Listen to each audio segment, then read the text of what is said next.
on. Turn around, grab the other. Slide in, and then do a pushing, pulling motion, Yeah. trying to keep the hip stable, and then slowly return.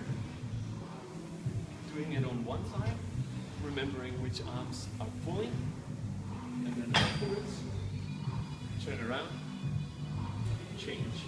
So you have the other arm pushing. If you feel the angle interfering, and just turn a little bit outwards,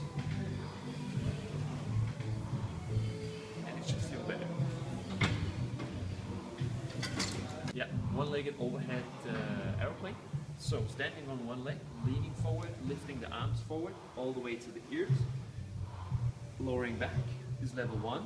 Level 2, adding on a weight.